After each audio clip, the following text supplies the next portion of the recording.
Tanyakan bisa langsung bertanya kepada beliau keaktifannya, jadi nanti bisa interaktif hal-hal yang belum dipahami atau diketahui dalam merawat jenazah. Kepada beliau Bapak Ustadz Nur Hadirianto sepenuhnya kami persilakan.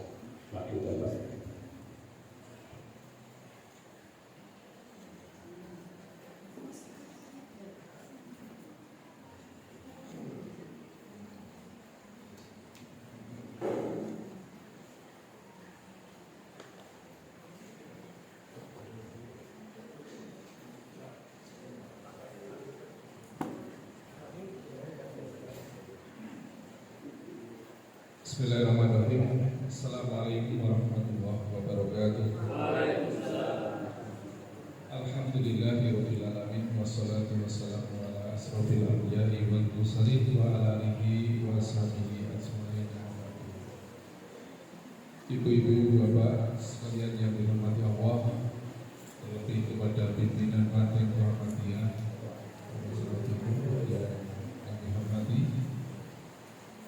Dirang buatan saya terima.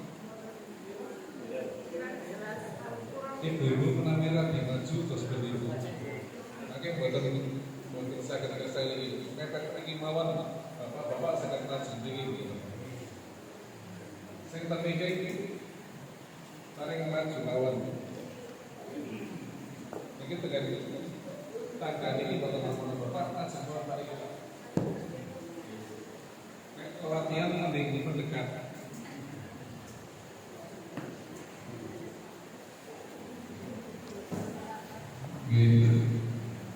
Baik Bapak Ibu sekalian, sebelum saya melanjutkan ini, saya ingin menyampaikan sedikit tadi yang dibaca surat Al-A'raf ayat itu berapa? 202. Ya, saya itu jadi teringat kami ya, nanti di neraka itu orang-orang pada berteriak, ya, kesakitan, minta tolong. Al-Imam Hasan Al-Basri dalam kitabnya At-Tadhkirah, beliau mengatakan ada dua golongan yang teriakannya bengoknya paling seru. Di antaranya adalah orang yang mengajak pada kesesatan yang tadi itu, dan diikuti kesesatannya itu oleh orang lain. Ya. Itu dua golongan. Yang satunya adalah orang kaya yang menggunakan kekayaannya untuk maksiat kepada Allah Subhanahu wa taala. Baik, itu hanya komentar saja dari yang nanti kita baca. Ibu sekalian, tema malam ini sesuai requestnya itu adalah judulnya Mas, tidak mungkin mayat lagi sendiri. Tapi apakah kita akan langsung memandikan? Saya kira enggak ya. Kita mulai dari awal ya. Jadi sinten sing pun nanti menangi tiang ibadah tilar dunia. Keadaannya seperti apa orang yang akan meninggal dunia?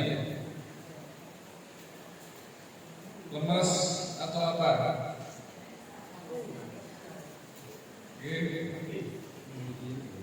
Apa yang dilakukan ketika menghadapi orang yang akan meninggal dunia, Mas? Apa ya? Talqin. Sudah bisa semua cara menalqin? Belum. Ya, saya akan mulai dari sini ya, supaya nanti runtut. Ya.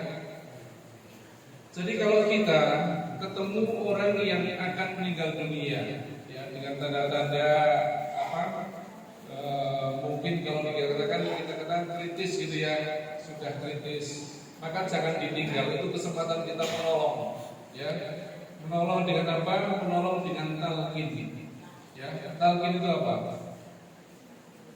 Talqin, apa talqin? Lima tauhid. Apa? Menuntun atau mengajarkan orang yang akan mati untuk mengucapkan Napa? Allahu Akbar bareng mboten? Istighfar bareng mboten? Bareng.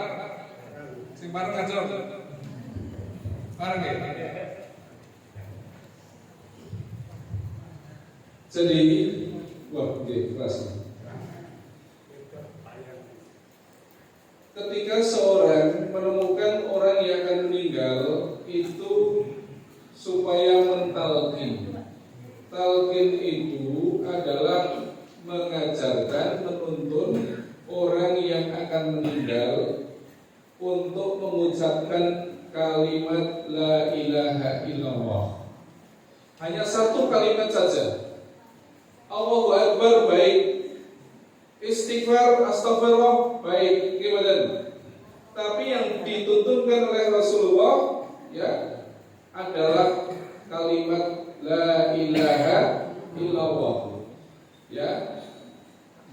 Man kana akhiru kalamihi la ilaha illallah dakhalal jannah. Ngoten ketika Rasulullah sing sapa wong nang akhir hayate iso ngucapake kalimat la ilaha illallah dakhalal jannah mlebu surga. Nggih. Hanya la ilaha illallah, ora usah dawa-dawa syahadat asyhadu an la ilaha illallah wa asyhadu anna Muhammadar Rasulullah betul. Ya. Lakinu mautakum la ilaha illallah kata Rasulullah. Talqinlah seorang yang akan mati di antaramu dengan mengucapkan la ilaha illallah. Ya. Jadi itu kalimat yang harus kita ajarkan kepada orang yang akan meninggal dunia. Ya. Ibu-ibu, kita akan belajar adab-adab terhadap jenazah, ya, sehingga mungkin kita biasa mengurus jenazah, tapi kita belum belajar adab-adabnya, mulai dari bagaimana mentalqin, ya. Siapa yang pernah mentalqin? Enten betul? Sudah pernah mentalqin, alhamdulillah, ya. Wa la ilaha illallah. Nggih.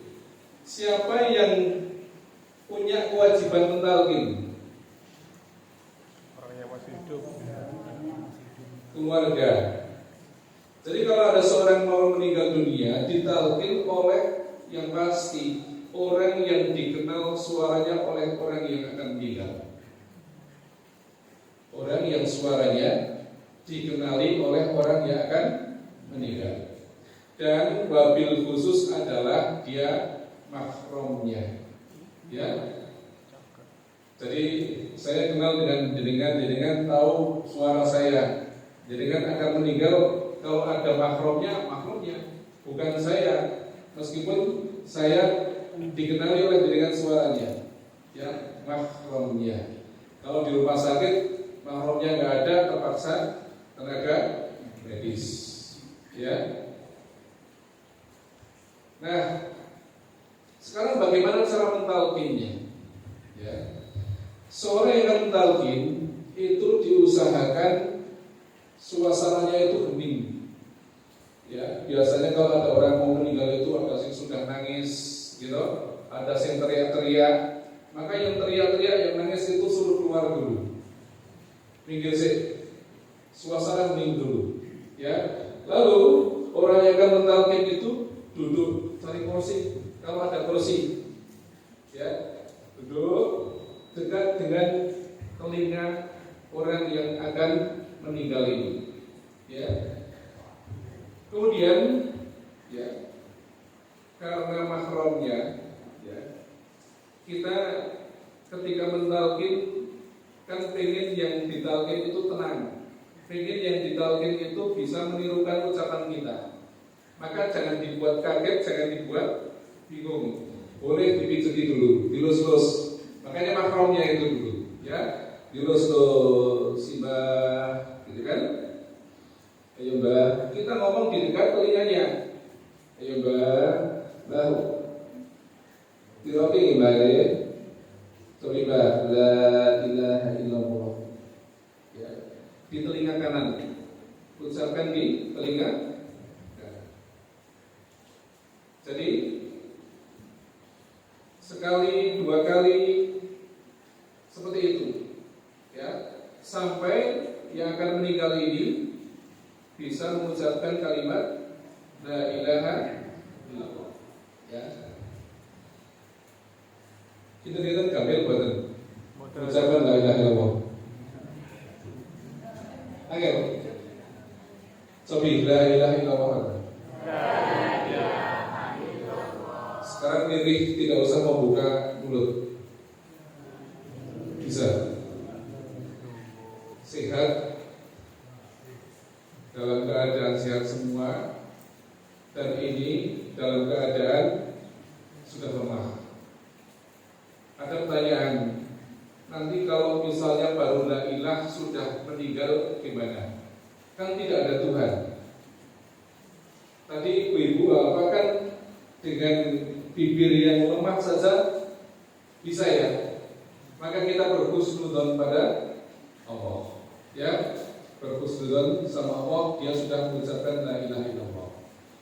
Kalau kemudian kok dia sadar lagi, nyomel dikit itu, ya, maka nanti kalau dia itu dalam kondisi kritis lagi, melemah lagi, ditalkin lagi, sampai nanti akhir ucapan atau akhir dari hayatnya ini betul-betul kalimat la ilaha illallah. Jadi kalau dia sadar, jangan kita alhamdulillah mbak sadar boleh. Atau kalau dia kemudian bisa mengucapkan, kita jangan ngatur mbak sakit mau asal berapa la ilaha illallah walaupun saya sangat tiku. Jangan kita ajak bicara. Ya. Jadi makanya tadi suasananya hening, tidak diajak bicara, ya, kecuali kalimat la ilaha illallah sudah bisa dia ucapkan. Ya. Survei membuktikan dari yang kita talqin itu sebagian sangat besar itu tidak bisa mengucapkan la ilaha illallah. Karena apa, Bu? Kira-kira karena apa? Tidak terbiasa. Karena lisan tidak biasa berzikir kepada Allah. Maka perbanyak zikir kepada Allah. Ya.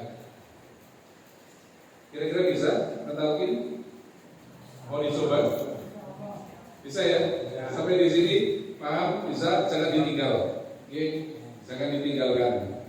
Lalu kalau ini kita kira sudah meninggal, cara memastikannya bagaimana? Diberi gini, dodoni, atau begini? Nadinya dulu. Ya, kalau di rumah sakit dokter pakai senter dilihat pupil matanya gerak apa tidak. Oke. Tapi di rumah belum tentu ada senter, oke? Maka diraba nadinya sih, ya, di sini. Jangan dipek dadane, kalau dadane ikut nafas dengan kadang-kadang isi kok gitu. Isi angkat malah gitu. Ya. Kalau ada di sini, ya. Ini bisa kita atau kita ambil kapas yang kecil dimasukkan ke hidung. Tapi itu ada gerakan sedikit pasti karena sudah lemah, ya. Jangan harapkan kapasnya besok kabur itu enggak, ya. Jadi ada gerakan sedikit, ya. Lalu kemudian kalau ini sudah kita pastikan meninggal dunia, apa selanjutnya yang kita lakukan? Menutup. Apa? Menutup. Ucapkan istirja. Apa? Istirja. Apa istirja? Inna lillahi. Inna lillahi wa inna ilaihi raji'un. Istirja. Kita ucapkan, ya, setidak-tidaknya itu. Gak usah nangis dulu, gak usah teriak-teriak dulu, ya. Tapi pastikan apa yang harus kita lakukan, kita lakukan. Biasanya udah nangis ya, ucapkan inna lillahi wa inna ilaihi raji'un. Terus setelah itu tadi menutup mata. Ini adab. Menutup mata, ya, mungkin bisa begini. Sih boleh-boleh saja. Tapi tadi yang saya katakan kita belajar adab, ya. Maka letakkan tangan di sini. Tangan kanan kalau bisa, ya. Kemudian, ya, ini digeser ke sini pelan-pelan. Di atas mata kita tekan sebentar, ya.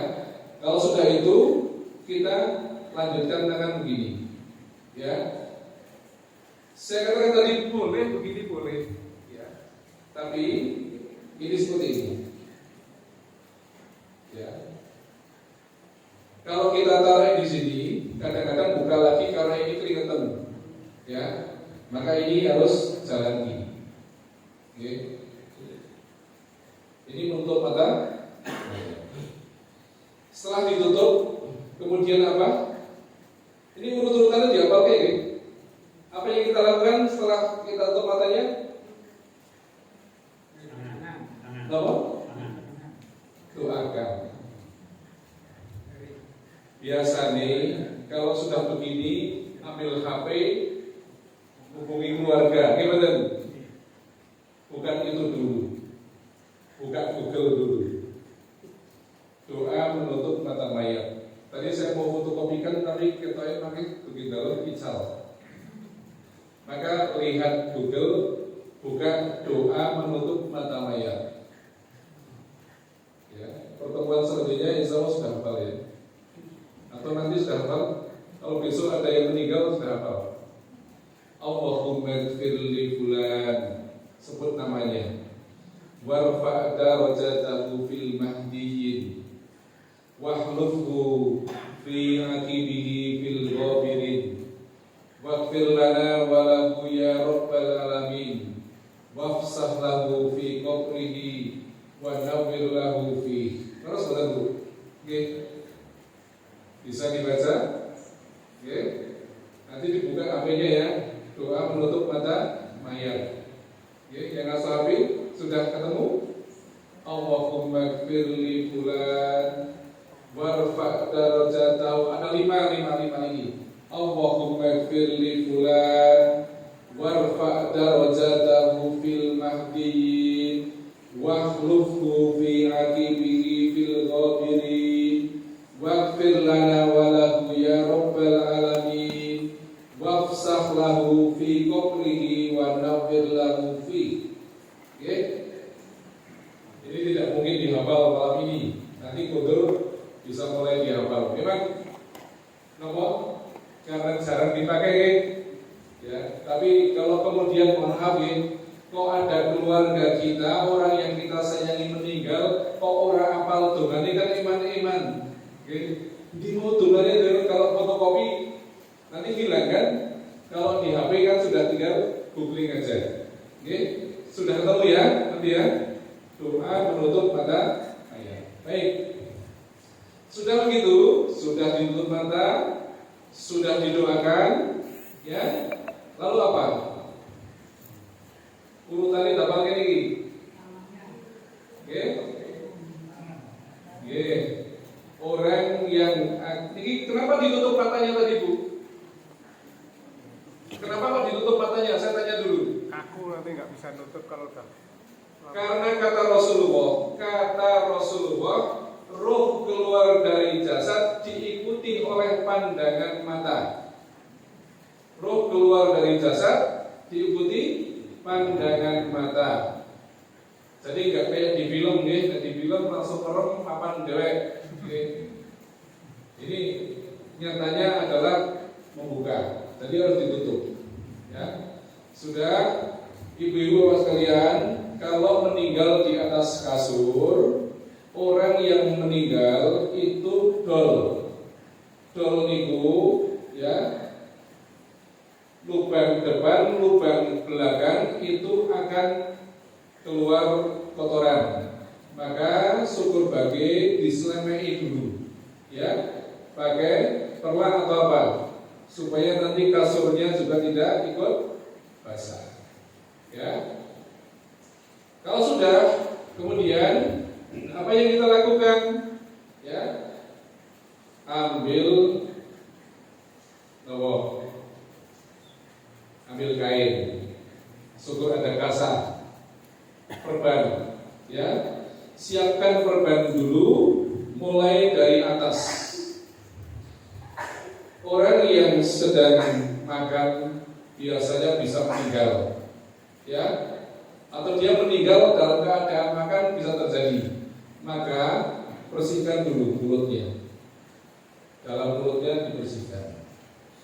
Kalau ada gigi palsu, gigi emas bisa dijual, dikeluarkan. Kalau ada behel dikeluarkan enggak? Enggak usah. Oke, behel itu harus tenaga ahli yang mengeluarkan. Ya. Pastikan kalau ada gigi palsu yang harus dikeluarkan. Ya, jangan sampai nanti sudah rapat gitu, ya ada sekopiak kok orang ditoke utunin mas, gitu misalnya, kan iso ditol. Ya, maka dikeluarkan dulu. Ya, setelah keluar, setelah bersih, maka ya tangan ini taruh di sini, ya. Tangan di sini, kemudian ini yang kanan nangkupkan gitu, ditangkupi ya. Semaksimal mungkin, tapi jangan dipaksa, karena ada orang yang memang sudah tidak bisa rapat, tetap menganga, oke? Terus diikat dengan perban tadi, ya. Kemudian tangan dan kaki, ya, ini disedangkan tangannya, lalu diikat, ya, lalu kemudian kaki diikat, oke, boleh. Nah, setelah itu apa? Setelah itu syukur bagi, ya, tadi sebelum disedangkan. Syukur bagi itu bajunya dilepas dulu, netiko. Kalau enggak ya biarin. Tapi sebaiknya dilepas dulu. Kalau enggak ya nanti. Gitu ya. Nanti biasanya dilepas pada saat akan memandikan, tidak apa-apa. Ya. Tetapi kalau ini jenazah wanita misalnya pakai perhiasan, ini pun ya sakit dicopotin. Ya, tadi yang nyopoti keluarga. Jangan sampai nanti sudah di-make orang lain, ya, yo opiak. Mau sing ngedusi sapa kok cincine ora ono. Ini akan jadi fitnah. Nggih, akan jadi fitnah. Ya. Sudah gitu? Setelah ini disedekahkan dan sebagainya, maka kemudian kita selimuti, ya, maka selimut yang ada.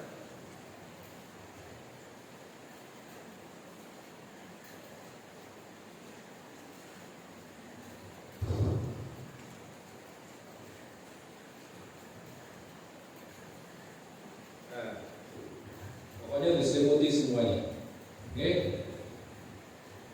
Jelas sampai sini?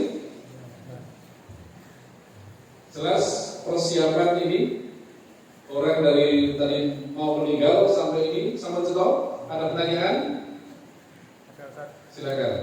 Tadi disebutkan untuk pelepasan gigi palsu dan sebagainya. Kalau ada anggota tubuh lain yang palsu, karena dia mungkin punya dasar kaki palsu, tangan palsu dan sebagainya, atau bahkan pakai hair tension dan sebagainya, itu gimana Ustaz? Oke, kalau kaki palsu tentu dilepas ya, karena kaki palsu kecuali misalnya dia habis operasi pen itu nggak dilepas, ya nggak usah dilepas, itu ya Mas ya. Jadi mungkin ada alat baru dengar dan sebagainya itu dilepas. Tapi kalau yang tidak bisa dilepas itu apa? Biarin. Jadi gini, ada hadis Rasulullah itu mengatakan gini, ketika kita memecah tulang orang yang mati itu sama dengan memecah tulang orang yang hidup, sama-sama menyakitkan. Ya. Jadi usahakan dalam setiap hal ini lembut kita di dalam mengurusi jenazah.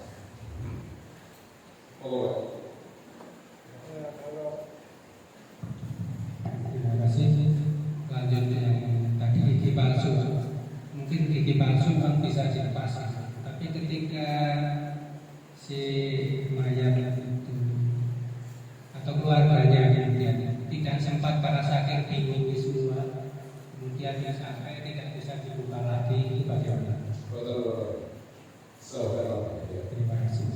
Jadi kan ada gigi palsu yang tanam, ada yang hanya ditempel itu bisa dilepas ya. Jadi itu sebenarnya tidak ada masalah, hanya kadang-kadang karena saya pernah di Longkrang itu sudah rapat, sudah ada orang yang untungnya dicopot kudune gitu, copot gimana sudah. Ya. Kadang-kadang begitu ada yang nyelok gitu kan menjadi tidak nyaman gitu, ya. Itu kayak jelas kayak sampai di sini. Monggo.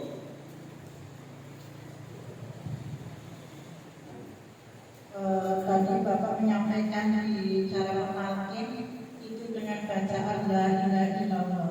Seandainya kita menalkin cuma dengan bacaan Allah itu gimana Pak?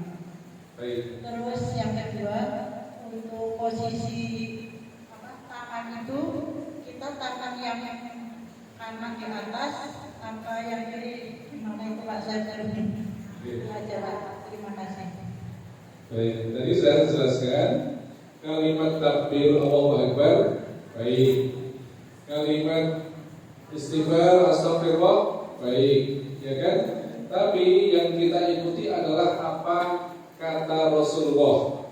Lakinu mautakum la ilaha illallah. Talkinlah orang yang akan mati di sekitarmu dengan bacaan la ilaha illallah. Jadi takbir bagus Bu, istighfar bagus, tapi tuntunan Rasulullah adalah la ilaha illallah. Kata dia begini, tadi yang sedekap tangan kanan yang di atas, ya.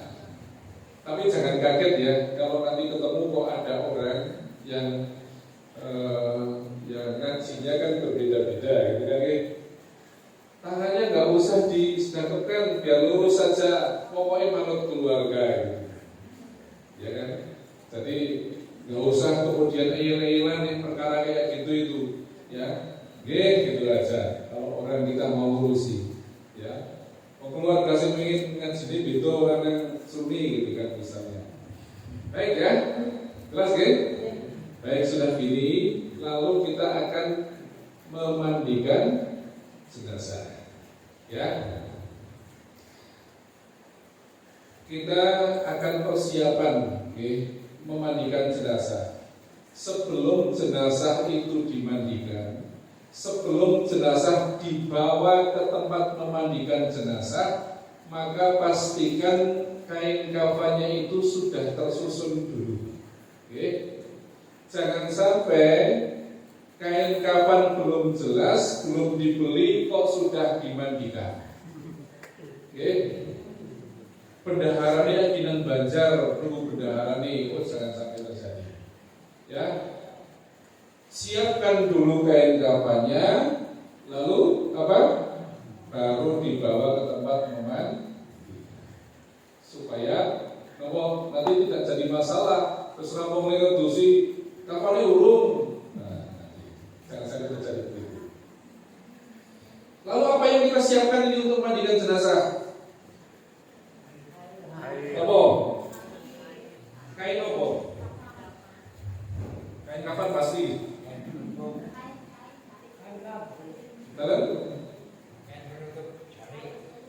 Kain untuk menutup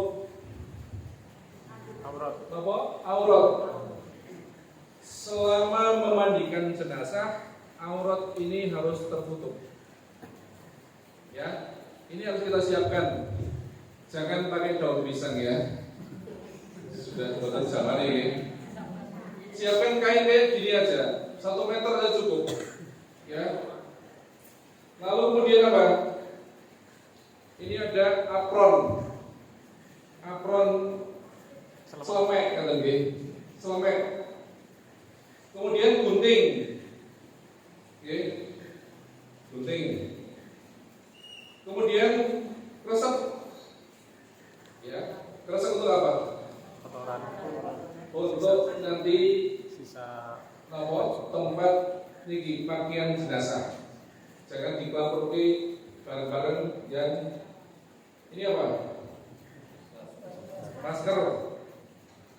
kemudian pakai kasar. Kalau ada ya, kalau tidak ada tidak apa-apa. Ini apa? Sarung tangan. Selesaikan, kita tahu ini. Kemudian handuk, ya. Handuk, pakai handuk yang besar ya. Kemudian ini untuk ibu-ibu ini, jangan lupa ini. Karet. Oke, kalau Bocil. kalau nanti ibu-ibu ada yang rambutnya panjang itu dikepang. Ikat. Ya. Terus apa lagi Bu? Sabun. Sabunnya pakai sabun cair. Ya, jangan sabun batangan. Ya. Kemudian kita ada plester luka. Kalau ada orang yang meninggal itu mungkin ada luka di plester, ya, pakai plester anti air. Terus kapur barus, ya, kapur barus. Apalagi Bu? Sampo, ya. Apa boleh? Air. Kalau dulu pakai bidara gitu ya, bidara digantikan sampo, ya. Apa boleh? Sikat gigi perlu. Sikat gigi tak usah. Ya. Kalau waktu ini kok kali badan digosoi. Air. Oke. Airnya di sini berapa ember? 3. Embernya seberapa? Lebih besar dari ini. Matur nggih. Ini nomor 3. Ibu-ibu nek sirat pinten ember? Semeter apa langkung alit? Langkung alit. Cekap saya ember mboten? Mboten. Pinten ember Bu? Kalau tangannya ibu-ibu kayak soalnya kata ibu-ibu juga bapak biasanya gini. Bulan baleni. Pinten ember Bu? Ngantos 3? Tergantung. Ini buat ternyata 2 ember ini kan nggak ada ya. Ini ono banget. Ya. Maka kita jangan pernah menganggap jenazah itu kotor banget. Ya. Jangan menganggap jenazah itu koyo mikro, ya. Kudu banyune akeh banget. Ya. Jadi cukup mungkin 1-2 ember saja. Kemudian 1 ember untuk air nanti dicampur kapur barus, ya, sudah itu aja. Air hangat, ada ulama yang mengatakan itu tidak perlu, tapi ada yang membolehkan, tapi tidak harus. Boleh ning ora kudu, ya. Jadi kalau terjadi misalnya yang memandikan itu kademen. Yang memandikan apa yang dimandikan? Yang memandikan kademen boleh, tapi ora kudu. Yang dimandikan manut betul. Ya. Artinya jangan egoisme kita, ya kan? Kosek nunggu banyu tadi digodok. Ya, ini jangan sampai terjadi begitu. Ya, pernah kita di PKU itu komplain gara-gara nggak pakai air hangat. Ya, dikomplain gara-gara itu. Jelas ya, air hangat. Terus sekarang siapa yang memandikan? Yuk, sinten? Keluarga besar atau keluarga kecil? Keluarga kecil. Keluarga itu siapa Ibu? Nek anake sedoso sing meninggal bapak pareng nyuceni sedaya? Betul. Ayo. 10 ya ora cukup gone. Anak 10. Sing meninggal bapak. Anak laki-laki. Anak laki-laki. Baik. Anak laki-laki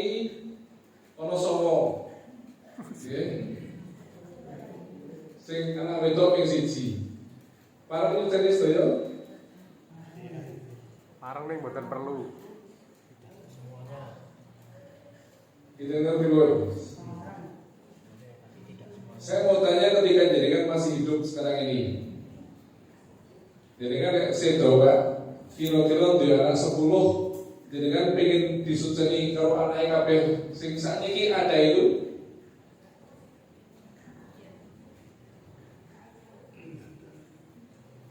Atau gimana? Iya. Pernah menyucikan orang tua jenengan? Pernah. Dalam keadaan jenengan tahu fikihnya apa tidak? Belum. Ya. Nek urung ngerti fikih, artinya jenengan akeh nontoni opo akeh li memandikan. Jenengan mau ditonton meskipun sama anaknya.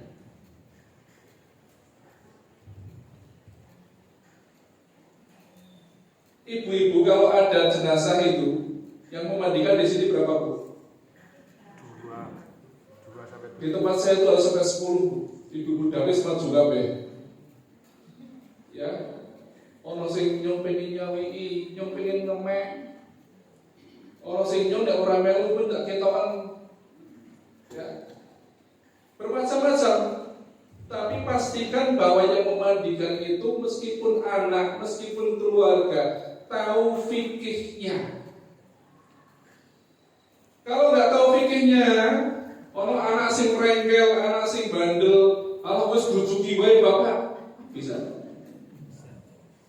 Grujuki wae. Ki bapak ki, guruwe kan banget ki, posoki. Bisa? Karena nggak tahu, nggak ada ilmu.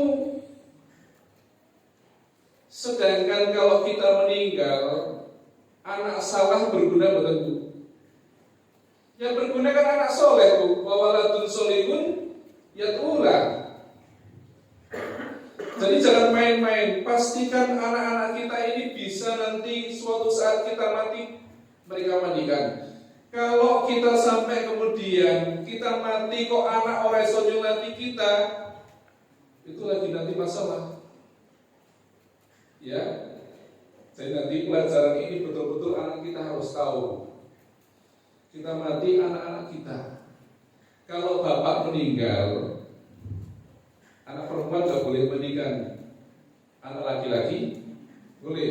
Ibu meninggal, anak laki-laki gak boleh. Anak perempuan boleh. Ya, nenek boleh gak? Keluarga boleh. Boleh. Keluarga dulu, artinya keluarga dulu. Kalau bapak meninggal, istrinya boleh tidak mandikan? Boleh. Istri meninggal, suami boleh mandikan? Boleh ya? Boleh. Jadi ini Bu, yang pertama, siapa yang paling berhak memandikan jenazah? Sanes satgas, sanes tonggoni. Ya. Tapi kalau suami meninggal, yang pertama paling berhak mandikan adalah istrinya. Istri meninggal, yang pertama paling berhak adalah suaminya. Pun ajeng tak tatangi dewek niku bojone kula ajeng tak dusi dewek. Niku Bu. Ya, tapi kebanyakan ibu derek garwane sedo pun semaput. Ya.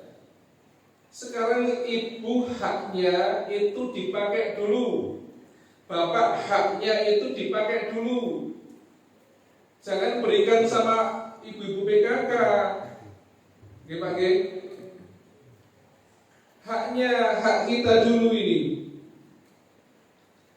Ya, betul mboten kita tentu. Wedi mboten kira-kira. Bapak-bapak tegel mboten istrinya meninggal tak dusi dewek. Insyaallah. Saya mau cerita dikit ya, enggak apa ya. Ada seorang sahabat Rasulullah, sahabiah namanya Ummu Sulaim. Ummu Sulaim ini suaminya namanya Talhah radhiyallahu anhu. Ya. Ummu Sulaim itu anaknya sakit. Nah, Talhah ini mau pergian, ya. Abot tinggal ke anak di loro, tapi dia harus pergi, ya. Lalu dia pergi meninggalkan anaknya yang sakit. Dulu nggak ada HP seperti sekarang. Pergi ya. Lalu apa? Anaknya Qadarullah meninggal di rumah. Dia ketika pulang, ya, dia tanya sama Ummu Sulaim itu istrinya, Bu, anaknya dewi piye? Ummu Sulaim menjawab, Pak, anaknya dewi wis tenang. Anaknya dewi wis tenang. Lalu malam itu Ummu Sulaim menjamu suaminya Tolha dengan makanan yang enak-enak. Setelah dijamu dengan makanan yang enak, lalu diajak tidur, dijamu pengantin baru. Setelah selesai semuanya, barulah Ummu Sulaim ini menyampaikan pada Tolha suaminya, Pak, jadi anaknya dewi itu selama. Tolha marah. Lalu paginya berangkat ketemu Rasulullah, ya Rasulullah, istri saya itu begini-begini. Ya. Anak saya mati kok saya nggak diberitahu. Rasulullah senyum. Rasulullah tanya, apakah semalam kamu disuguh sama istrimu dengan makanan yang enak? Iya ya Rasulullah. Rasulullah tahu. Apakah istrimu semalam memberikan kepadamu servis seperti pengantin baru? Iya ya Rasulullah. Mudah-mudahan Allah memberkahi ya istrimu dengan anak nanti yang akan dilahirkan lagi. Itu Bu, tatak seorang wanita yang tatak anaknya meninggal. Oke. Bisa ditiru. Suami meninggal, ibu yang memandikan. Boten semaput riin. Itu yang pertama. Istri meninggal suami meninggal istri. Yang kedua adalah keluarga tadi, anak ya atau kemudian kakek, ponakan boleh ya, tapi yang sama serius. Kecuali kalau anak itu berusia belum sampai 7 tahun. 7 tahun masih boleh laki-laki ya dibandingkan wanita atau sebaliknya Bu, boleh. Lalu yang ketiga siapa? Yang ketiga siapa? Orang yang pernah diberi wasiat oleh orang yang akan meninggal. Ya, kenapa kok boleh yang diberi wasiat itu? Karena dia percaya bahwa orang yang diberi wasiat itu paham fikihnya dan bisa menyembunyikan aibnya. Dan sebaik-sebaiknya wasiat adalah wasiat seorang suami kepada istrinya, wasiat istri kepada suaminya. Kata Rasulullah pernah berwasiat sama Aisyah. Aisyah pernah berwasiat dengan Rasulullah, ya, meskipun tidak bisa terlaksana, ya. Itu kan. Jadi nyusul tonggo-tonggo nomor pinten. Nek pun boten enten nembe mawon apa istilahnya satgas, apa istilahnya tonggo mangke. Ning haknya keluarga dulu. Jadi keluarga podo semaput kabeh lah agi wae wis pasrah. Ngoten nggih? Saya jangan sampai salah, seorang bapak gedheke putrane anak wedok masih gede arep ngantenan, bosok ngantenan dipasrahke Pak Mulu. Kalau pasrahke jenengan, lha sing nyepulahke sing gedheke bapake kok malah pasrahke Mulu. Kan kadang-kadang kan ini jangan sampai salah. Haknya keluarga dulu. Atau keluarga memang tidak pada bisa, ya udah berangkat. So, kayak pelatihan inilah malam ini. Jadi kan nanti akan paham, tapi belum mesti mati. Boso wani ora iso. Tapi saya harapkan nanti itu di tempat saya gitu Pak. Ya, saya ada di situ pelatihan wis bulan Bali. Ya. Tapi apa? Ketika ada jenazah yo ora wani gitu. Ya, tapi nek pasang teratak cepat. Itu mungkin di mana-mana gitu ya, sama ya. Sampai di sini paham? Siapa yang memandikan? Sudah ya, jelas nih? Lah tipsnya biar wani. Dipaksa. Ya. Kemudian kita siapkan tempat untuk memandikan yang pasti ya. Teringin tempat memandikan pakai tirai. Jarak antara lantai dengan tirai itu berapa senti? Di sini. Kira-kira. Ibu-ibu ketika memandikan dilihat dari luar betul. Karena kebanyakan ibu-ibu itu ketika memandikan cincin, ya, orang tidak melihat yang dimandikan tapi melihat kaki dengan sing cincin. Maka tolong nanti diperbaharui tirainya. Tirainya itu harus menutup yang memandikan juga. Oke, jelas oke? Wah, nanti dikoreksi supaya itu.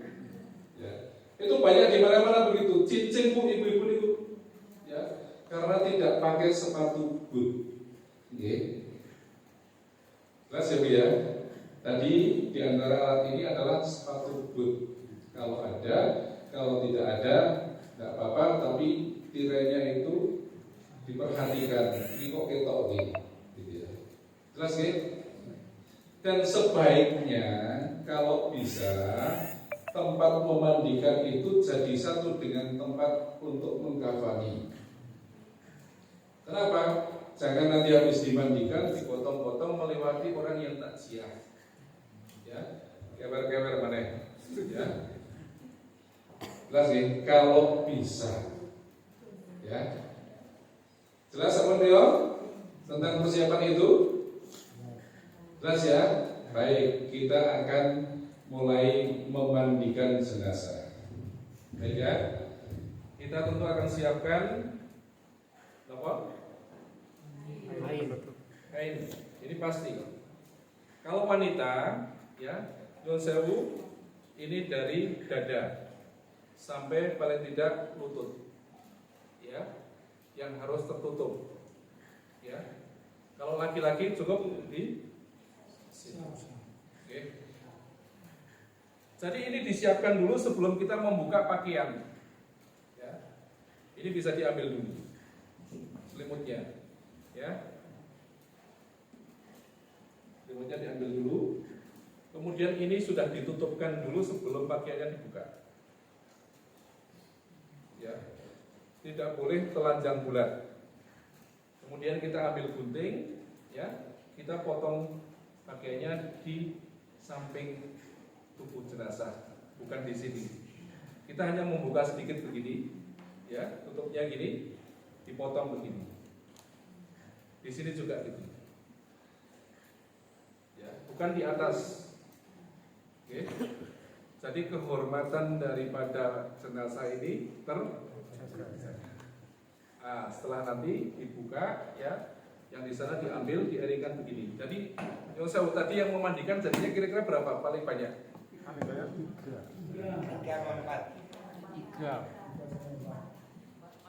Saya biasa 1. Segel. 2 orang ya paling tidak ya. Jadi jangan kemudian nyelonyong tak melu betul itu. Saya tetangga itu ada yang nyong tak melu lah. Nyong enggak ketok-ketokan gitu. Alasannya hanya itu anu banget. Ya. Jadi 1 orang di sini, 1 orang di sini. Oke. Atau boleh dicoba pokok Pak. Siapa tolong di sini. Yang pokok Pak, 1 orang. Ya. Boleh 2 orang, ya. Jadi kan di sini ada satu nutupi kamera itu. Kasihan Mas Yos.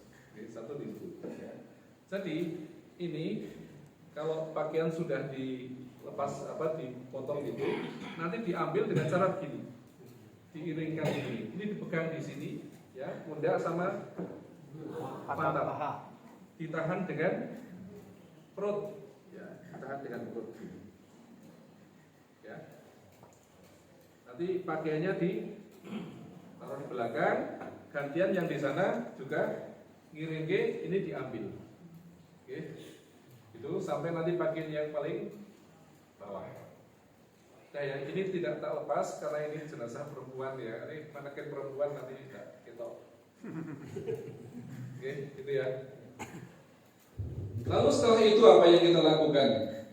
Ya, yaitu kita akan tadi dilepas ya, yang pasti ya. ikatan di tangan, ikatan di kaki dilepas, ya. Yang di kepala ini juga dilepas. Setelah itu yang pertama adalah membersihkan kubul dan dubur. Apa? Membersihkan kubul dan dubur. Ya. Lubang depan dan lubang belakang. Oke. Caranya bagaimana? Ya. Ini tutup masih ya. Tutup masih.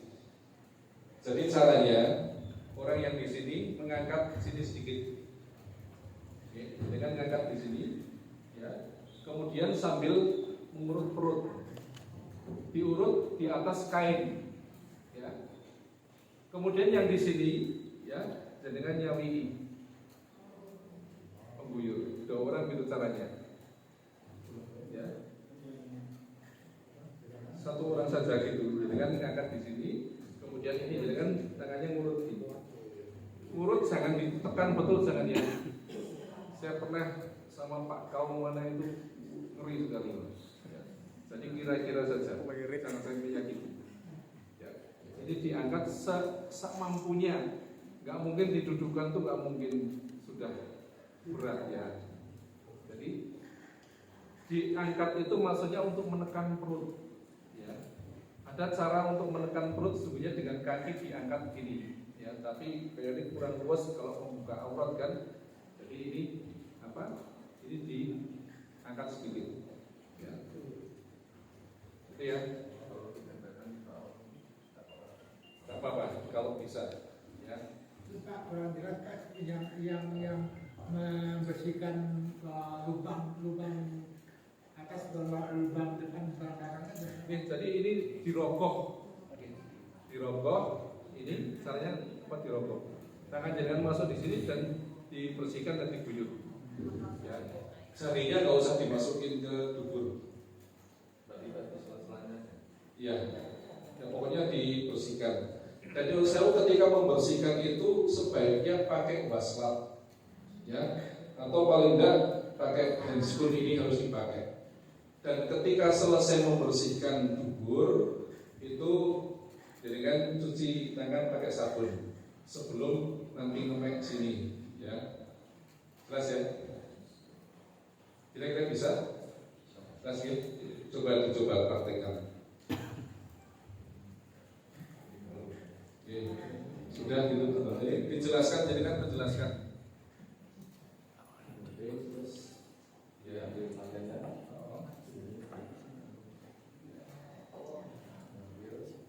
Ini jadi kan jangan gini tapi di sini.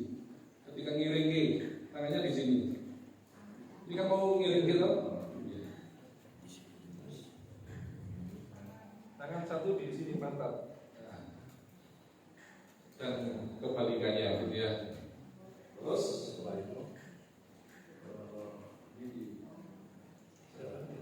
ya, kan 2 orang, satu mengangkat sambil mengurut perut, satu lagi. Ya, jelas ya. Nah, ketika ini dibersihkan duburnya, kalau bisa ada selang air yang mengalir ya, supaya kotorannya itu bisa mengalir. Itu jelas ya. Nah, ini mungkin ada ketika kita memandikan jenazah itu kakinya agak nekuk, ya, atau tangannya agak nekuk, ya, tangan jenazah. Ini bisa diurut dulu, ya, syukur pakai air hangat untuk memudahkan apa, kaki ini bisa lurus, tapi jangan dipaksa, ya, karena ada memang orang sudah jauh lama nekuk sehingga tumbuh jaringan kan nggak bisa dipaksa. Oke. Itu kalau kemudian nekuk. Ya. Sudah. Setelah itu apa? Setelah itu diwudukan. Apa? Diwudukan. Bahasanya ajeng diwudukan monggo, dibasuh area wudunya monggo. Ya. Nanti terjadi khilafiyah di antara kita, ya, tapi dibutuhkan itu saja. Jadi seperti apa dibutuhkan? Seperti biasa. Seperti biasa seorang wudu dari mulai ini, ya, hidung dan mulut kan nggak mungkin dimasukin air ya, maka kita pakai jari dimasuki di lubang hidung dan di gigi ini digosok ya, kemudian ini di ya sama 3 kali, kemudian tangan kanan tangan kiri, rambutnya sama, kemudian kaki itu dibutuhkan seperti biasa. Jelas di sini? Kalau misalnya jenazah wanita, tapi di masyarakat itu wong lanang kabeh nani, pripun? Boleh tanggone mandi kan? Wong lanang kabeh Mbak? Ya boleh Pak, karena ada soknya. Yang sahih adalah ditayamumkan. Ya, ditayamumkan. Sama seperti ketika jenazah korban kebakaran, korban kecelakaan yang tidak mungkin dilakukan memandikan. Kalau memandikan kemudian tambah rusak dagingnya misalnya, maka boleh. Seperti ketika COVID itu awal-awalnya orang yang takut ya, MUI mengatakan boleh kok ditayamumkan, memang boleh ya. Itu ya, tapi kan kadang-kadang nggak marem, nggak marem. Tapi kalau tadi posisi wanita sendirian di kampung itu nggak ada yang lain, ya tetap ditayamumkan. Kemudian laki-laki yang memandikan. Ya. Ditayamumkannya seperti apa, Pak? Seperti tayamum biasa, tapi ditayamum. Jadi apa? Kita yang mengambil debu kemudian dilapkan gitu, ya, ke wajah dan apa? Dan tetap pakai ini, bukan kemudian, jadi tidak ada sentuhan kulit dengan kulit, ya, karena sudah bukan mahramnya. Itu ya, jelas ya. Baik, kemudian bagaimana ketika kita memandikan? Ya, tadi kenapa kok airnya itu nggak usah banyak-banyak? Karena di dalam hadis Rasulullah ketika Fatimah itu dimandikan oleh ibu-ibu, Rasulullah itu berpesan, mandikanlah ya 1, 3, 5, 7 atau lebih dari itu jika diperlukan. Artinya ada hitungan ganjil dan tidak kemudian asal kebiar-kebiur gitu. Ya. Jelas? Maka yang pertama harus kita perhatikan ketika memandikan jenazah adalah rumusnya dari atas ke bawah, dari kanan ke kiri. Artinya apa? Bukan area kaki dulu, tetapi area kepala dulu. Bukan kiri dulu, tapi kanan dulu. Ini yang harus kita perhatikan. Oke. Jadi kalau kita mandikan jenazah, kalau pakai baju kan gitu.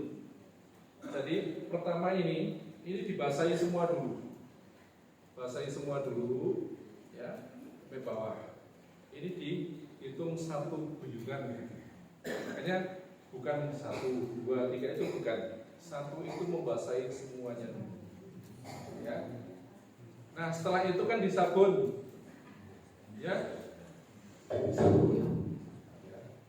Sabunnya lagi sabun. Mulai dari atas juga. Semuanya, ya.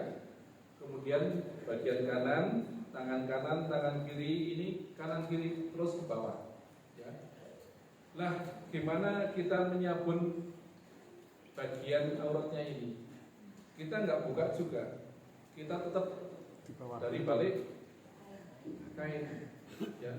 Pokoknya selama memandikan ini aurat harus terbuka. Nggak bisa kemudian memandikan ayu jebol utli botong. Boleh nggak? Nggak lihat soalnya. Ya. Karena nggak lihat. Kalau dia bisa mengatakan berarti itu dia ngawur. Ya. Kan kebanyakan begitu orang-orang itu memandikan dalam keadaan telanjang bulat. Jadi penghormatan jenazah itu tidak ada. Gitu ya. Semuanya diguyur, terus disabun semuanya, ya. Kemudian diguyur lagi. Diguyurnya boleh dari atas kain, ya, atau kemudian begini.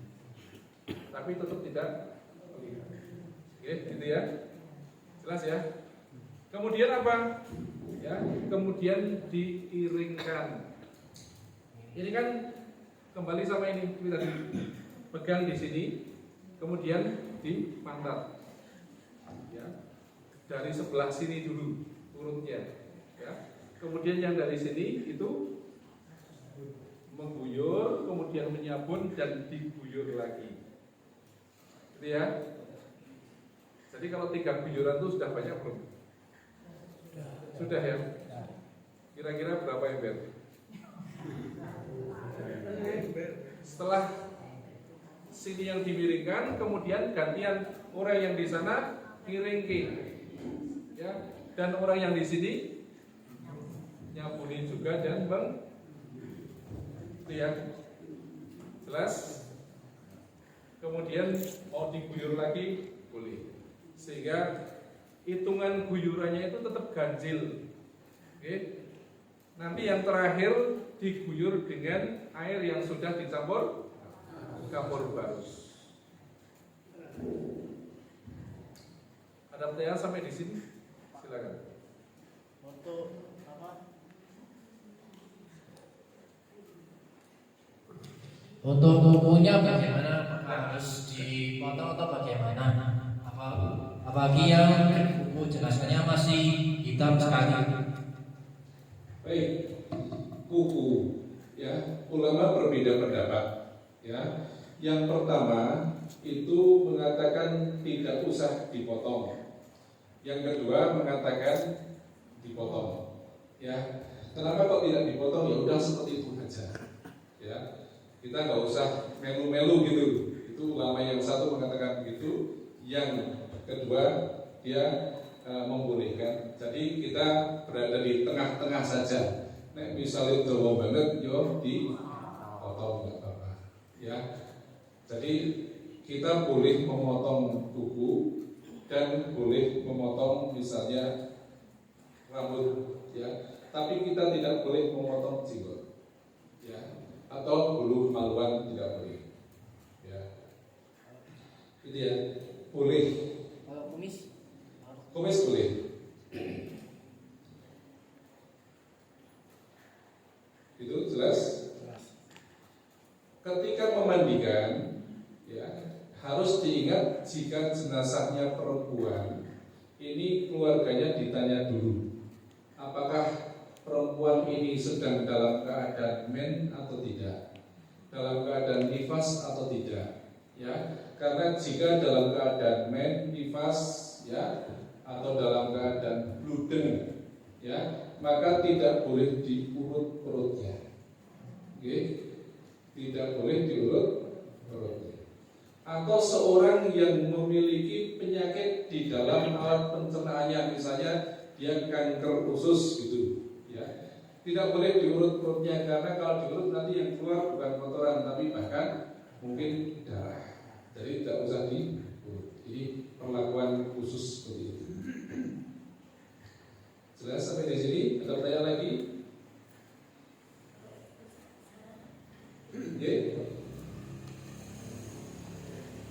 Misalnya kalau itu tetap keluar darah, kalau tetap keluar darah dari tuburnya, ya, ketika memandikan biarin saja tidak apa-apa, ya. Lalu kalau sudah selesai dikasih kapas, dimasukkan. Oke. Nanti ketika akan dikafani itu ada dikasih plastik, ya, atau kalau punya itu namanya underpad. Jadi ada kain yang bisa meresap, atau pakai pempes boleh. Ibu-ibu kalau jenengan dalam keadaan head, boleh nggak memandikan jenazah? Parang boten. Parang boten. Yo sewu sing dilarang dari head itu apa, Bu? Baca Quran, sholat, puasa. Artinya apa? Boleh. Dan tidak ada istilah makruh, tidak ada. Jadi orang yang haid boleh memandikan jenazah. Bagaimana kalau junub, sedang junub, belum mandi jinabah, boleh tidak memandikan jenazah?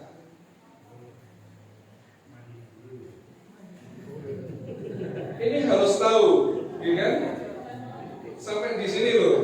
Tadi Mas Yos mungkin banyak pertanyaan, makanya saya tanya begini. Parang badan boleh, ya, boleh. Yang tidak boleh bagi memandikan jenazah adalah menyebarkan keadaan haid jenazah. Kemudian harus dipahami bahwa orang yang memandikan jenazah itu disunahkan untuk mandi setelahnya. Orang yang mengubur jenazah disunahkan untuk wudu. Beda ya? Jadi Islam memperhatikan kesehatan ternyata sampai itu. Yang memandikan jenazah mandi, yang menguburkan wudu. Nanti kan sampai kepada gini. Rasulullah pernah bertanya ketika menguburkan jenazah, siapa yang tadi malam tidak berhubungan badan dengan istrinya? Ya, kira-kira kenapa Pak? Yang berhubungan dengan istrinya semalam itu boleh tidak? Rasulullah jangan turun. Yang turun itu yang semalam tidak berhubungan dengan istrinya. Ternyata kita baca-baca itu yang berhubungan dengan istrinya semalam itu lagi habis menikmati dunia. Ya. Baik, ada pertanyaan lagi? Sampai di sini. Mau praktek? Biar bisa. Terus ini. Kira-kira bisa belum ini memandikan ini? Sangat ke? Gampang ke? Boleh nggak kemudian kita ada nggak disuruh ngosoi gitu? Waktu ngosoi gitu? Nggak ada kan? Jadi kita nggak usah repot-repot ini gulunya kayak enggak, ya, nggak usah digosoi. Kalau sudah selesai gini, kemudian kita andui, oke? Yang saya niki andui, yang tonton ini, ibu-ibu, perhatikan bapak-bapak. Tadi kita sudah siapkan anduk yang besar ya, anduk yang besar. Cara nganduknya buat diusuk-usuk nggak tahu, tidak. Jadi anduk ini juga berfungsi untuk menutup aurat. Ya. Jadi ketika ngandui juga nanti kita tidak melihat auratnya. Sampai nanti kita mengkafani tidak melihat auratnya. Ini setelah anduk ditutup, ini baru kain kita turunkan. Ya, kita nggak lihat auratnya. Oke. Kita baru begini. Cara nganduinya, ya. Ini sudah gini semuanya belakang, ya. Tetap nggak lihat auratnya ya. Kemudian ini diturunkan, aurat nggak kelihatan, ya. Semuanya jelas ibu-ibu. Jadi anduk ini juga bisa berfungsi nanti. Makanya tadi saya katakan kalau bisa mengkafaninya juga dekat dengan tempat memandikan, karena cukup pakai anduk ini saja, kemudian diangkat oleh dua orang kita nggak usah tambah orang, kita punya alat ini alat namanya stretcher, scoop stretcher, bukan raba, scoop stretcher, harganya 2 juta nanti begini. Karena apa? Jangan nanti ini jenazah ibu-ibu masih panggil bapak-bapak, ya kan? Padahal mandikannya di sini, rumahnya di sana, ya kan? Kewer-kewer lagi. Apa itu sewu? Nanti ini terjadi sentuhan-sentuhan lagi. Bukan berarti kok batal itu bukan. Ya, rasanya kan nyusul bapak risih kan? Ya. Jadi kalau bisa dekat, kemudian ya cukup ibu-ibu yang memandikan tadi, bapak-bapak yang mandikan 2 orang angkat ini aja. 1 kintal kuat dengan alat ini, ya. Cukup 2 orang dari sini kan, dari sana. Beli aja 2 juta Pak. Online. Jelas sampai di sini? Oh, Sebelum dia itu apakah setelah selesai diwudui lagi? boleh. Dan kenapa wudhunya tadi di pertama, di awal bukan di akhir? Ya, jadi diwudhukan dulu baru dimandikan. Ya, dijelaskan bahwa hadas kecil dulu yang kita makan, baru hadas besar. Kalau sudah mandi, makanya ketika kita mandi wajib kan juga begitu. Wudhu dulu baru mandi. Setelah mandi kita tidak wudhu dulu, kita tidak wudhu lagi kan? Gak masalah toh? Silakan. Sama gitu. Ada yang lain yang beda? Silakan. Untuk yang pindah meja dalam satu tempat ketika setelah mandikan, tapi langsung mengapa ini bagaimana? Yang memindahkan meja satu dengan yang lain, tapi setelah mayit dimandikan, tapi langsung dikafani dalam satu tempat. Oke, tadi kan dua meja, ada dua meja, tinggal diangkat aja dipindah. Tapi kapan sudah tersusun, langsung diangkat di atas kapan? Oh enggak, tidak pakai alat seperti itu. Kalau tidak pakai ini, ya, 3 orang. Ya, kalau misalnya tidak pakai alat ini, ya, cara mengangkat tubuh itu bukan begini ya Bu ya, tapi begini. 1, 2, 3 orang. Oke. Tapi biasanya kempis-kempis tuh, orangnya gede, gitu. Jadi begini. Jadi tangannya masuk di sini semua. Ini juga. Bukan begini loh, ngangkat begini ini salah, nggak ada kekuatan. Ya, ngangkatnya itu begini. Ya. Tapi saya sarankan beli alat ini. Jadi kan tahun pertama doang punya ya Mas. Ada lagi? Sama itu terus. Kalaulah misalnya ini kok tidak pakai handuk untuk menutupi yang terakhir ini, boleh pakai kain, pakai jarit atau apa. Tapi sekali lagi jangan pakai daun tulisan. Itu ada yang Pak, ada sampo itu Pak harus dikremasi semua kalau yang rambutnya banyak gitu. Jadi itu tadi kan kita siapkan sampo. Jadi kan yang rambut ini disampoin ya, yang ini disambut ya.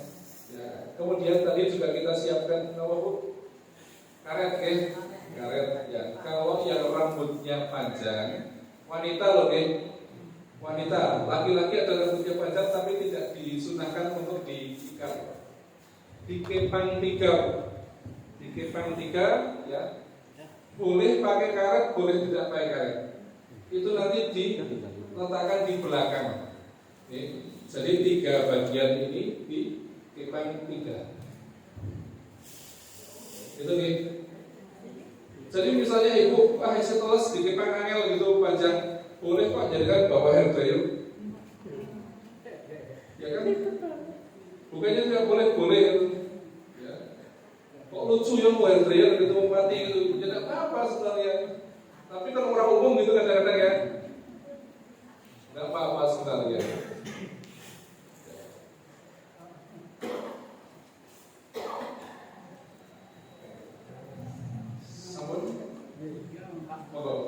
Assalamualaikum warahmatullahi wabarakatuh. Mau tanya, kalau orang meninggalnya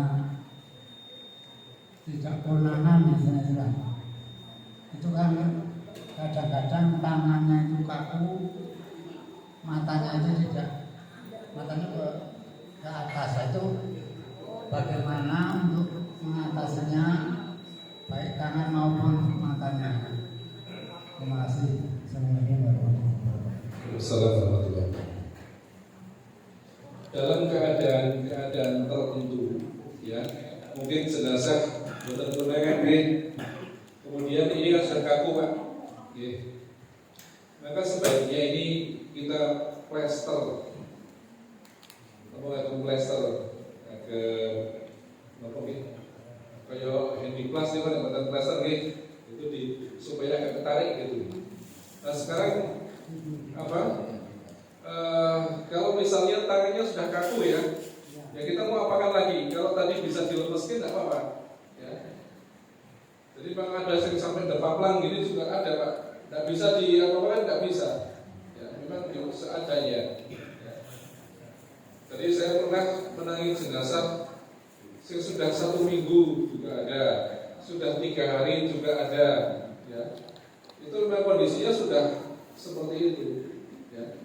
Kalau kondisi jenazah sudah 1 minggu itu lebih gampang sebenarnya daripada sing baru 2 hari. 2 hari itu masih kaku. Ya.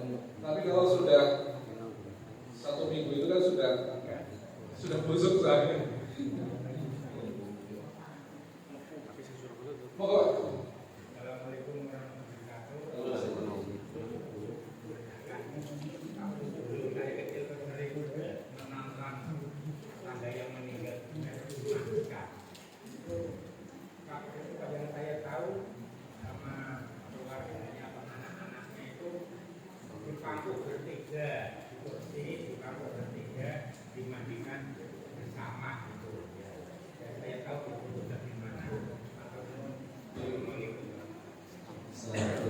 Jadi Ibu, kadang kita melihat begitu model dahulu, ya saking sayangnya dengan orang yang kita kasihi, ya itu kita pangku, ya. Jadi perkembangan zaman seiring perkembangan kita kan tahu ada jenazah yang berpenyakit, ya. Yang itu jangan sampai terjadi sentuhan badan pada kita. Jadi kenapa kita itu ketika memandikan jenazah harus pakai APD? Itu sesungguhnya untuk itu, menjaga jangan sampai kita yang memandikan itu terjadi penularan. Ya, kita cegah dengan itu. Memang penyakit menular itu kan semuanya menular atau tidak dengan izin Allah, ya kan? Tapi kita harus berusaha, ya, sehingga dengan APD, dengan alat-alat yang lebih baik lah. Kalau dulu kan orang mati, pohon pisang juga mati kan? Nah, seiring perkembangan zaman, pakai apa? Kemudian pakai busa, pola terbok meneh. Busa itu bisa menyimpan kuman, ya. Kemudian kita sekarang pakai alat, pakai stainless yang di tekuan-tekuannya ini tidak banyak sehingga tidak ada kuman bisa umpetan gitu. Ya, seperti ini kita sudah desain ini mudah untuk dibersihkan dan sebagainya. Jadi supaya tidak ada penyakit lagi dari itu. Dan saran saya kalau ada keluarga yang meninggal dunia di rumah sakit sebaiknya dimandikan juga di rumah sakit, ya. Jadi jangan sampai nanti penyakit yang dia bawa itu dibawa ke rumah gitu, ya. Karena kita tidak tahu kan penyakitnya apa. Tokoh-tokohnya yang maju gitu, sebaiknya begitu. Jadi kalau sudah sampai di sini, ya, nanti kita karena mungkin ada petugas yang tidak tahu, ya. Tapi kalau di PKU insya Allah kalau ketemu saya akan sampaikan itu hak daripada jenengan. Keluarga dulu silahkan untuk yang mau mandir kita akan fasilitasi, kita akan bantu. Itu ya. Silakan. Kalau di PKU petugas di situ cuma memberikan jenazah itu pria dan wanita. Ada pria, ada wanita. Jadi jenazah laki-laki ya di laki-laki, jenazah wanita. Nah sekarang kan sudah tahu keluarga harus ikut sungguhnya, karena yang paling benar adalah keluarga ini. Ada yang lain, Bapak Bu?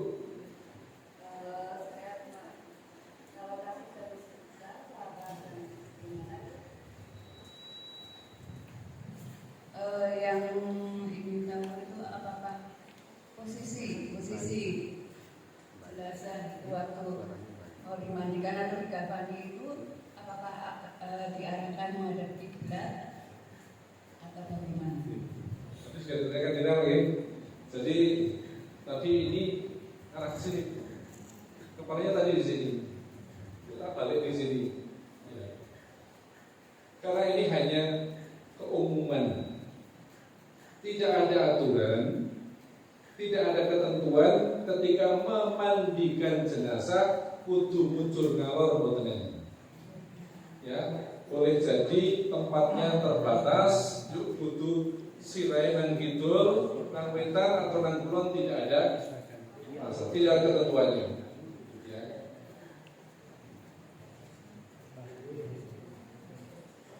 Tapi kita itu kan kadang bicaranya adatnya di masyarakat itu seperti apa. Oh muncul ngalor, kalau muncul ngalor tak salah gitu kan, tapi tidak ada ketentuan. Ya. Ketika memandikan. dikafani Kalau sudah menyolatkan itu kita mau menyolatkan mujur ngalor atau tidur gitu. Ini kan saya tahu ada yang ngalor ada yang tidur. Silakan mujur ngalor. Mujur ngalor. Kepalanya di sebelah utara. Kalau sudah sampai di dalamnya. Oh, nggak bisa. Ada lagi? Tapi intinya siap deh kalau ada ya. Siap deh. Saya takutnya itu seperti itu waktu saya latihan di mana itu saya mulia itu kita jam 10 rampung latihan, jam 12 ada yang meninggal ya. Langsung praktek. Ya kan kita nggak tahu kan? Kita nggak tahu, Masya Allah. Artinya apa? Sampai tadi doa itu makanya dihafalkan. Ini orang hafal pokoknya eling hafalin doa menutup mata mayat gitu. Jangan dikira tidak perlu. Sampai ke anak-anak kita itu. Ya. Kalau pas mendoakan menutup mata kita belum hafal bahasa Arabnya, seumpama kita ya Allah ampunilah si fulan, boleh apa tidak? Insya Allah. Sebut namanya ini. Alhamdulillah si selamat misalnya. Jadi ketika disebutkan oleh Rasulullah ketika Abu Salamah itu meninggal, Rasulullah menutup mata dan kemudian mendoakan seperti itu. Allahumma ighfir fulan warfa' darajatahu fil mahdiin wa akhlufhu fi aqibi bil ghafirin wa ighfir lana wa lahu ya rabbal alamin wa fsah lahu fi qabrihi wa nawwir lahu fi. Cukup buat ini sama nggih? Sekarang ini lewat nggih. Satu lagi. Boten napa loncok boten napa sing penting jelas kata. Terima kasih. Apabila terjadi pada anak yang baru lahir, mungkin belum waktunya, masih 5 bulan sudah meninggal. Nah ini apakah urut-urutannya juga sama seperti itu? Terima kasih. Betul. Jadi jenazah bayi ya itu syariat menentukan kalau sudah berumur kandungan 4 bulan, artinya ruh sudah ditiupkan ke sana, maka dimandikan, disolati ya. Kalau kemudian ya belum berumur 4 bulan, maka tidak ada kewajiban untuk memandikan dan menyolati. Itu bagaimana? Dengan tata cara yang sama ya. Ayat kadang cilik mendik dan sebagainya itu atau tegelan gitu kan ya. Tapi begitu syariatnya ya, kalau sudah 4 bulan kan sama dengan kemudian tidak hanya disolati. Itu kalau ada seorang melahirkan kok sudah 4 bulan kandungan, bahkan juga harus diakikai. Itu sudah disunahkan diakikai meskipun meninggal ya, karena sudah diberi nama juga kan, jadi diakikai. Jelas oke. Sekarang bagaimana kalau ada orang amputasi kakinya misalnya, kira-kira dibandingkan no boten dengkul medun pripun dikafani no boten? Sebelum saya ditanya, saya yang tanya. Kira-kira pripun? Cukup dibersihkan saja, tidak ada kemudian dikubur. Ya. Ini harus diperhatikan oleh seluruh ibu-ibu. Kadang, jadi ada namanya sisa jaringan. Sisa jaringan itu boleh jadi tidak hanya seperti itu, ya. Dan dengan ada misalnya saudara yang tumor. Ya, tumornya itu diapain sih? Apa dibuang tempat sampah gitu aja? Atau diapain? Kan dikubur. Ya. Sama sisa amputasi itu dikubur, dibersihkan saja dikubur. Enggak ada syariat kemudian dimandikan, kemudian dikafani. Sama bagi yang tadi belum 4 bulan, maka dikubur saja. Ya. Jadi tidak ada syariat kemudian dimandikan, dikafaninya di tempat yang bersih tentunya. Sama cukup? Apa saya beri pertanyaan lagi? Cukup kayak bisa ini ya. Sehingga pertemuan yang akan datang kalau memang masih diperlukan, kita menginjak ke pelajaran berpendapat insya Allah. Katan cekap. Semoga Allah mudahkan selanjutnya. Wallahu a'lam bishawab. Yang pangapunten bilih wonten kalepatan. Assalamualaikum warahmatullahi wabarakatuh. Waalaikumsalam.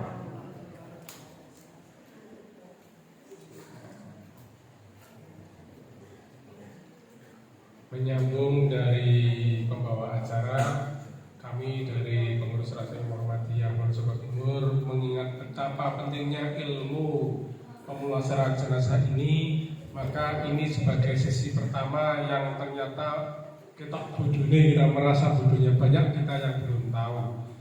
Kalaupun yang sudah tahu juga akan menambah pengalaman dan menambah murojaah. Nah, kami tawarkan dan kami himbau kepada jamaah sekalian, malam Rabu depan masih sanggup lanjut? Lanjut ya? Lanjut, alhamdulillah. Dan kami karena keterbatasan waktu dan juga keadaan, kami juga tidak menjanjikan besok akan selesai. Maka sebagai pancingan 2 sesi ini sebagai pancingan Bapak-bapak Ibu sekalian, nanti dari Ranting Wonosobo Timur bekerja sama dengan stakeholder yang ada, baik RW, RT, majelis doa ataupun komunitas-komunitas yang ada di wilayah Wonosobo Timur ini, akan kita ulang pelatihan ini secara lebih intensif, secara lebih komprehensif, dengan tempat, waktu, dan penyelenggaraan yang lebih representatif, yang lebih layak, yang lebih memenuhi syarat. Kinten-kinten setuju betul?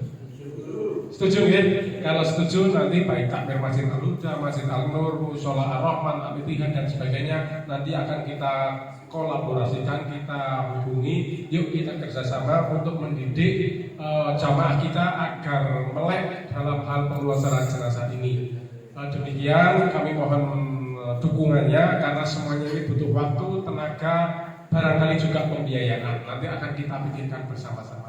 Itu tambahan dari kami. Terima kasih. Kami kembalikan kepada pembawa acara. Terima kasih. Kami sampaikan kepada beliau Pak Ustadz Nur Hadirianto atas tausiah dan banyak ilmu yang kami serap dan antusiasnya para jamaah sekalian.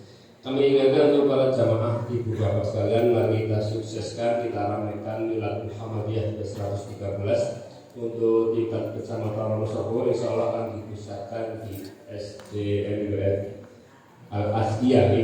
Besok insya Allah hari Ahad tanggal 16 November 2025 monggo dirawi. Acaranya mulai dari jam 6:30 pagi, ada jalan sehat dan ada senam sehat untuk ibu-ibu Aisyah, dan akan kita lanjutkan dengan pengajian akbar pada pukul 8 waktu Indonesia Barat yang akan mengisi beliau Bapak Haji Bambang Nugroho, seorang motivator nasionalis. Kami ingatkan sekali lagi hari Ahad tanggal 16 November mulai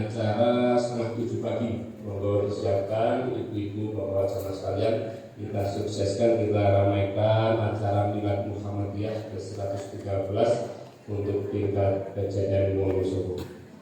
Baiklah, sebelum kita tutup mungkin ada tanggal lagi, tanggal lain.